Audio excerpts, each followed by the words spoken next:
Nesse vídeo falaremos sobre as características da camada de rede.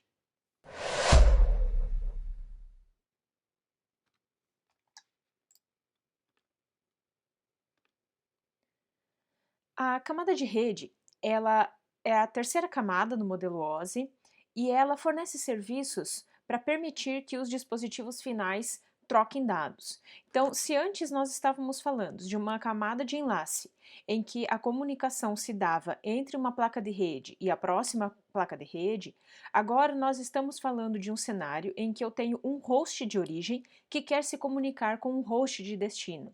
E existe uma infraestrutura de rede no meio desse caminho, e essa infraestrutura de rede, ela tem como objetivo levar esses pacotes da origem, ou seja, do host inicial, até o host final.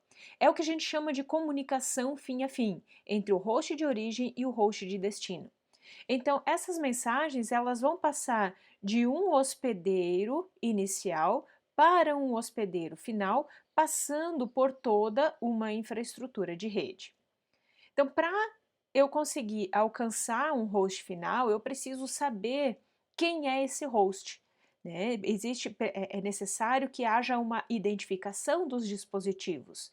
Essa identificação dos dispositivos ela é feita por meio de endereços, e os endereços da camada de rede são os endereços IPv4 ou endereços IPv6. O IP é o protocolo de internet que vai endereçar os pacotes e ele vai colocar e ele vai atribuir ao segmento que chegou da camada superior, que chegou da camada de transporte, um cabeçalho.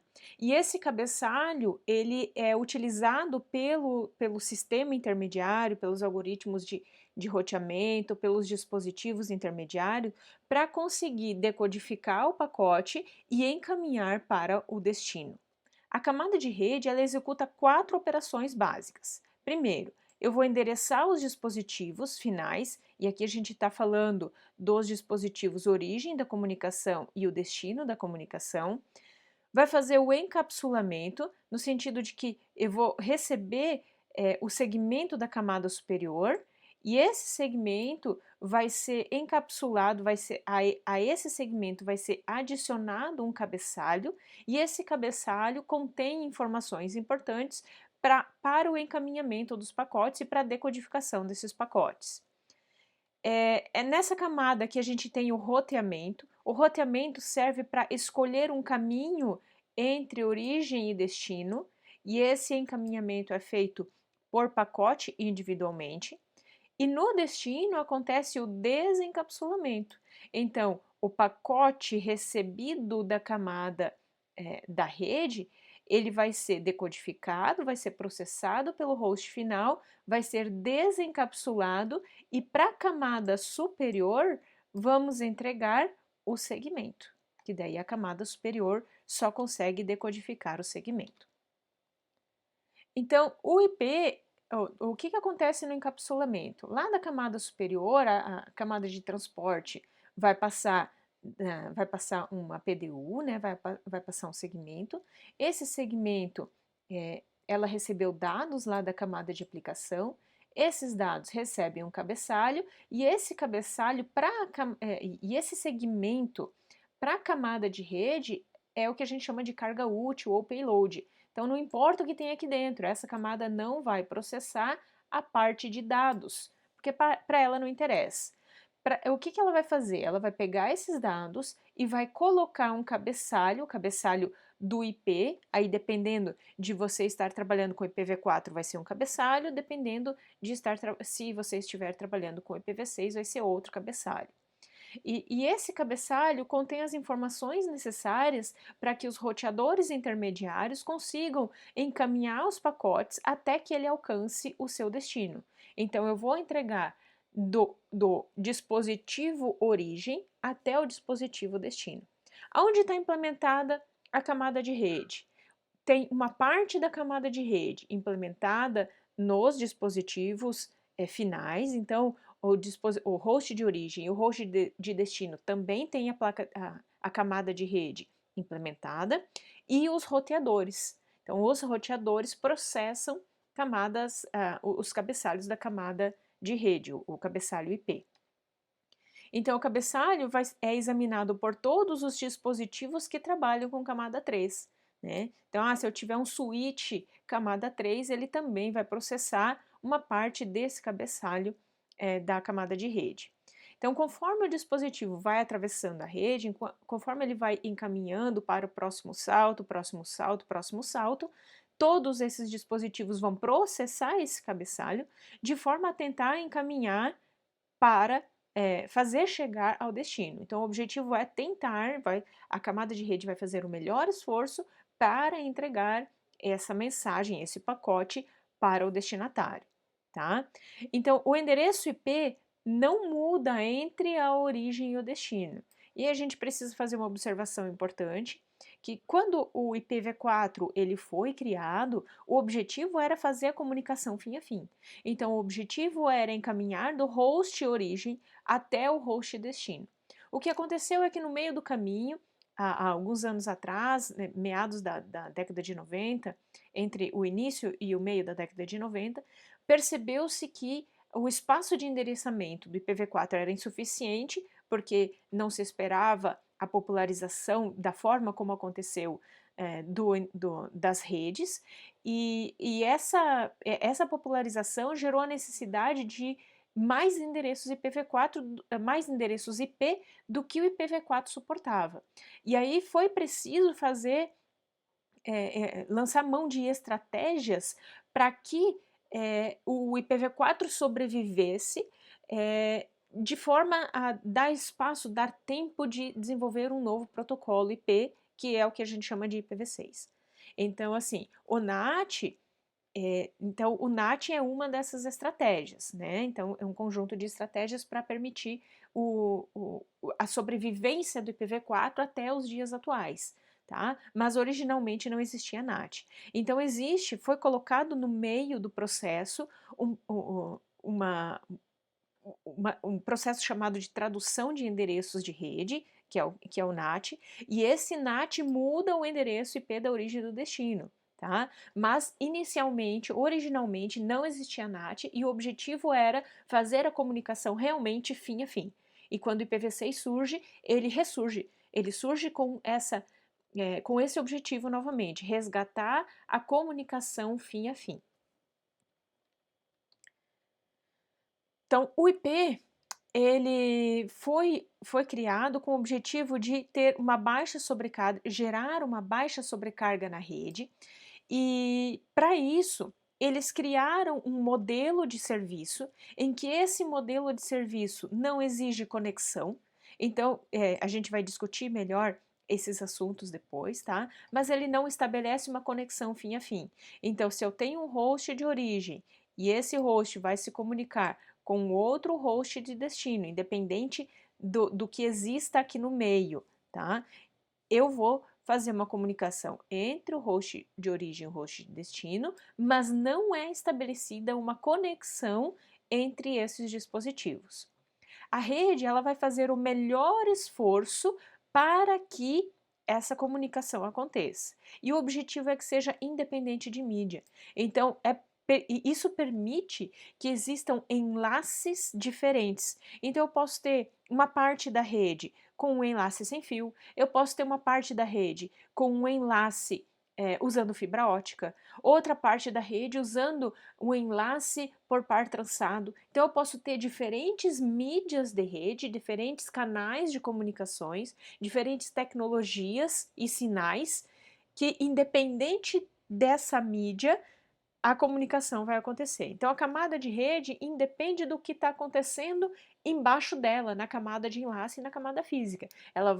O objetivo dela é fazer chegar até o host de destino. Então, como que isso acontece? No caso da conexão, então o IP não tem conexão, nenhuma conexão é estabelecida entre a origem e o destino, tá? E muitas vezes, quando a gente fala da comunicação, a gente faz uma analogia usando o encaminhamento, o envio de cartas. Hoje em dia, o envio de cartas não é tão comum, então a gente pode pensar no envio de uma encomenda que utiliza um serviço de transporte, que pode ser os Correios ou pode ser outra empresa de logística, tá? Então, quando você encaminha uma encomenda por uma empresa de logística, não existe um estabelecimento de conexão. Um exemplo de comunicação que que exige a conexão é a comunicação telefônica, né? Na comunicação telefônica, sim, existe o estabelecimento da conexão. No caso da empresa de logística, o que você faz? Vamos usar o correio aqui como nosso exemplo. Você vai lá no correio e entrega a sua encomenda. E acredita e confia que o correio vai entregar no destino. Mas você não sabe se vai chegar, você não sabe o que está acontecendo no meio do caminho. E o IP funciona dessa forma. Não existe o estabelecimento de uma conexão entre a origem e o destino, então não se sabe o que está acontecendo no meio do caminho. Então não existem informações de controle para sincronização, para confirmação, tá? Então aqui a gente está falando de uma encomenda comum em que não existe nenhum tipo de confirmação.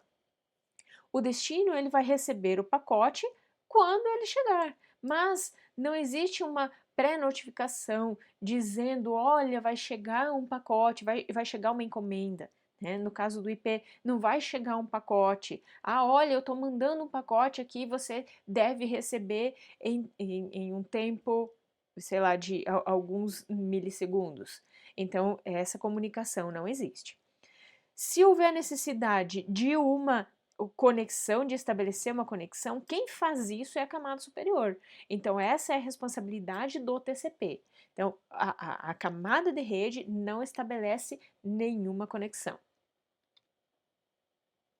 E a rede vai fazer o melhor esforço para entregar. A gente confia que a rede vai tentar entregar. Agora, melhor esforço também pode ser nenhum esforço, né? Então, no caso quando foi desenvolvido o IP ele vai fazer o melhor esforço, a camada de rede vai fazer o melhor esforço, e aí a gente tem os protocolos de roteamento colaborando com isso, mas eu posso também não ter nenhum protocolo de roteamento operando na rede e todo o roteamento ser feito de forma estática. Então, o IP, ele não garante a entrega do pacote. Ele vai fazer o melhor esforço, ele vai tentar encaminhar, mas pode ser que ele não entregue. O objetivo é reduzir a sobrecarga na rede, já que não tem reencaminhamentos de pacotes, então eu não sei se o pacote foi recebido, eu não sei se ele chegou íntegro ou não, eu não sei se ele foi encaminhado ou não, pode simplesmente chegar numa placa de rede e ela não ter conexão com um enlace de destino, e aí ela simplesmente descartar o pacote. E como que a origem vai saber? A origem não vai saber. Não existe confirmações, nem positivas nem negativas. Então não existe o estabelecimento da comunicação para eu monitorar essa comunicação, tá? Então o IP não vai esperar confirmações. Não sabe se o dispositivo está operacional, se ele recebeu o pacote, se o pacote está íntegro, enfim. Só encaminha e confia que vai dar certo. E o fato de ser independente de mídia é que, independente da mídia que está acontecendo, eu tenho aqui um enlace com fibra, aqui eu tenho um enlace serial utilizando cobre, aqui eu tenho uma rede sem fio, aqui eu tenho uma internet Ethernet com fio, então eu tenho diferentes enlaces. E vai funcionar porque quem está operando ali na camada de enlace é quem está fazendo a comunicação na camada física é a camada de enlace, né? Quem está fazendo esse gerenciamento é a camada de enlace. A gente diz que o IP não é confiável. Por quê? Porque não tem garantia nenhuma. Não gerencia a entrega, não corrige pacotes, não existe verificação de pacotes, inclusive não existe a adição de mecanismos para verificação de erros. Então, quem tem que fazer verificação de erros é a camada de enlace ou a camada superior, que é a camada de transporte. Então, essa é uma camada, o que a gente chama de não confiável. O IP faz retransmissões? Não faz retransmissões. Ele só faz o encaminhamento e esquece. Tá? Ele não realinha pacotes fora de sequência Se eu precisar de retransmissões e organização desses pacotes, essa função, se eu precisar disso, eu preciso de um protocolo na camada superior capaz de fazer isso, e esse protocolo é o TCP. Então, o IP depende de outros protocolos para essas funções. Quem faz correção de pacotes, a camada de enlace ou a camada de transporte. No caso, a camada de transporte não faz correção, mas ela pode verificar erros e recebimento de informações. No caso de recebimento de uma informação ou o não recebimento de uma informação, a camada de transporte resolve isso, se utilizar o protocolo adequado. Então, o protocolo independe do meio físico, então não se preocupa com o enlace que está operando, tá? Ou com os problemas do enlace, para isso existe a camada física e a camada de enlace, e ele pode ser enviado por qualquer tipo de mídia. A camada de rede, ela estabelece uma MTU, que é uma unidade máxima de transmissão. O que acontece?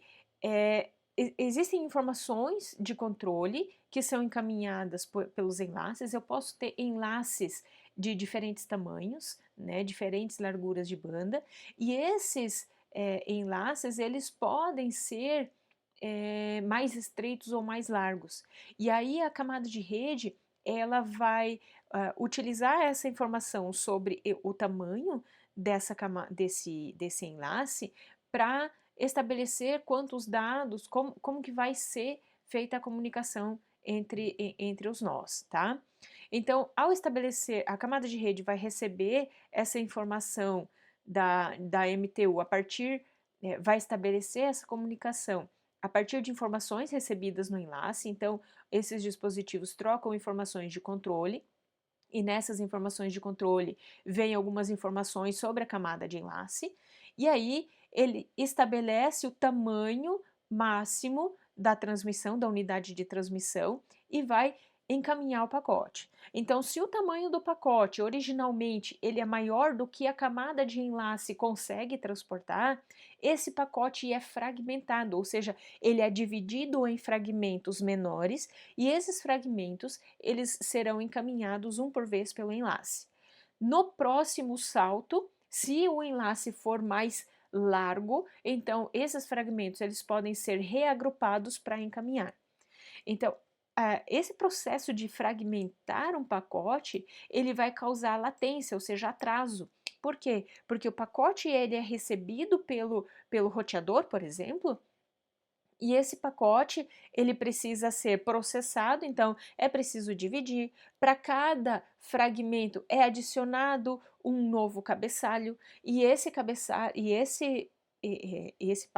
novo pacote, que a gente está chamando de fragmento, ele é encaminhado para o próximo salto. E o próximo salto precisa saber que esse pacote que ela recebeu não é um pacote completo, mas um fragmento de um pacote maior. E aí ela precisa reter esse fragmento, esperar o encaminhamento dos próximos fragmentos para reagrupar esses fragmentos e encaminhar para o próximo salto. Isso acontece no IPv4. O IPv6 ele não fragmenta pacotes, tá? E aí existem outros mecanismos para controlar o encaminhamento por enlaces mais estreitos. Nesse vídeo, nós vimos algumas das características da camada de rede.